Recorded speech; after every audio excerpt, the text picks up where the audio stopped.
India की कुछ private कंपनियां और इंडियन गवर्नमेंट मिलकर इंडिया का पहला एआई सिस्टम लॉन्च करने की तैयारी कर रहे हैं। वेल चाइना के बाद अब इंडिया के पास भी अपना खुद का एआई सिस्टम होगा।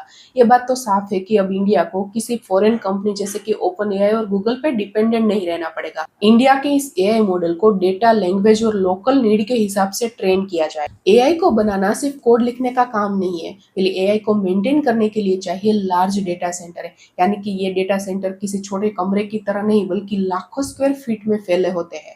एक एआई को एलएलएम के जरिए ट्रेन किया जाता है। इसमें बिलियंस ऑफ वर्ड का डेटा, साथ में हजारों जीपीयू, और इस जीपीयू को चलाने के लिए मशीन पावर और साथ में इसे कूल करने के लिए कूलिंग सिस्टम चाहिए होता है। और इंडिया की गवर्नमेंट इंडिया की कुछ प्राइवेट कंपनियों के साथ मिलकर इस सिस्टम को डेवलप कर रहा है। इंडियन गवर्नमेंट और इंडिया की कुछ प्राइवेट कंपनियां पहले से ही इस पर काम कर रही है।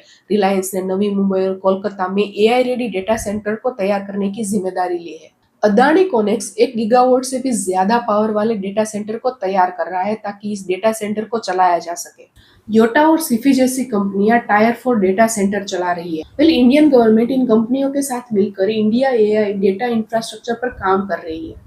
फिर इंडियन गवर्नमेंट के पास पहले से ही एक सुपर कंप्यूटर है जिसका नाम है परम सिद्धि एआई। फिर ये सुपर कंप्यूटर 210 पेटाफ्लॉप की एआई कंप्यूटिंग पावर रख सकता है। अब इसी सिस्टम को इंडिया के नए एआई मॉडल के साथ जोड़ा जाएगा। अब देखना ये होगा कि आने वाले साल में इंडिया का जो एआई मॉडल है वो गूगल जेमिनी और चैट जीपीटी को टक्कर दे पाएगा या नहीं।